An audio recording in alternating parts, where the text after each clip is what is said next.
RMS Titanic, एक नाम जो शायद सबने ही सुना होगा, लेकिन इसकी कहानी सिर्फ एक जहाज के डूबने तक महदूद नहीं है। नहीं, ये कहानी है इंसानी अज़ाइम की, अपनी टेक्नोलॉजी पर हद से ज़्यादा फ़ख्र की और इस बात की कि कैसे एक ही रात में सब कुछ बदल सकता है।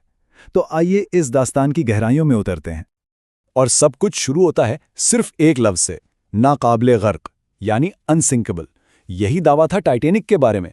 सोचें ज़रा, उस एक लफ्ज़ में उस दौर का कितना एतमाद, कितना गुरूर छुपा था, और शायद यही वजह है कि इसका अंजाम आज भी हमें इतना हैरान कर देता है।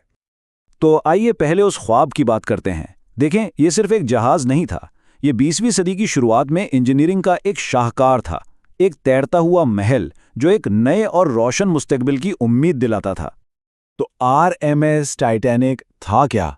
ये उस वक्त का सबसे बड़ा और सबसे पुरताइश जहाज था। ये सिर्फ एक जगह से दूसरी जगह जाने का जरिया नहीं था, बल्कि ये तो जैसे दौलत और जदीद टेक्नोलॉजी की एक चलती फिरती नुमाइश थी। इस पर सफ़र करना एक स्टेटस सिंबल था।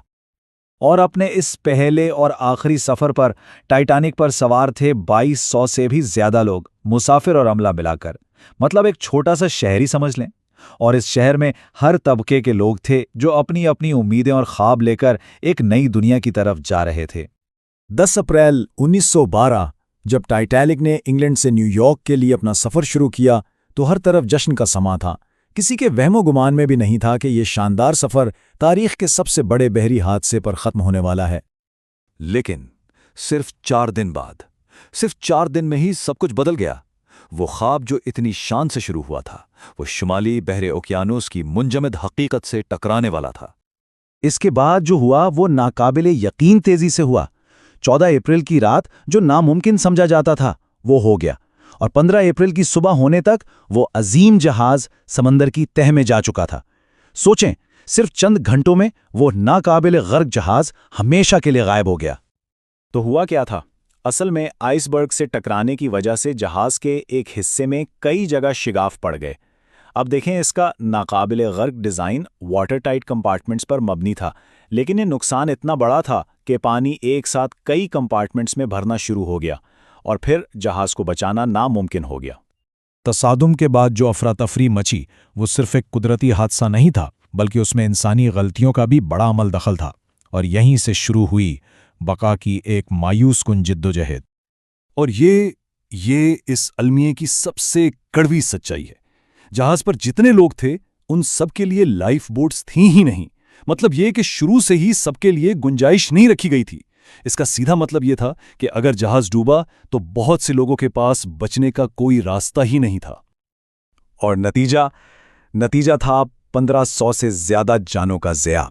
ये सिर्फ एक नंबर नहीं है, ये 1500 कहानियां हैं, 1500 जिंदगियां हैं जो इस एक रात में सर्द पानियों की नज़र हो गईं।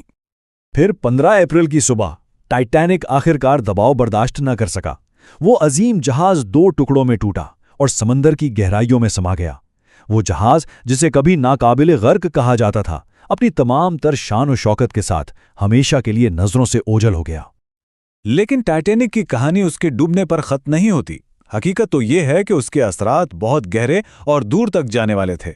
इस एक हादसे ने दुनिया को बहुत कुछ सिखाया और कई चीजों को हमेशा के लिए बदल कर रख दिया। देखें, टाइटैनिक का डूबना एक तरह का वेकअप कॉल था। इसके बाद जहाज़ों की सेफ्टी के कवानीन पूरी तरह बदल दिए गए। ये वाकया इंसानी गुरूर के खिलाफ एक बहुत बड़ी वार्निंग बन गया, और इसने उस दौर के अमीर और गरीब के बीच गहरे फर्क को भी सबके सामने ला खड़ा किया। और हाँ, ये एक याद दहानी भी थी कि कुदरत की ताकत के आगे इंसान कितना बेबस है। टाइटैनिक के डूबने की खबर ने जैसे पूरी दुनिया में एक सदमे की लहर दौड़ा दी। और ये वाकया सिर्फ तारीख की किताबों में नहीं रहा, बल्कि ये हमारी फिल्मों, हमारी कहानियों, हमारी यादों का हिस्सा बन गया। एक ऐसी कहानी जो आज भी दिलों को छू जाती है। तो आखिर में सवाल यही उठता है कि एक सदी से ज़्यादा गुजरने के बाद भी इस एक जहाज़ की कहानी में ऐसी क्या बात है जो आज भी दुनिया को अपनी गिरफ्त में लिए हुए है? शायद इसका जवाब इसकी कहानी में छुपे अज़्म, तकब्बर और अलमिये इन सब में है, और उन सबकों में है जो हम आज भी इससे सीख रहे हैं।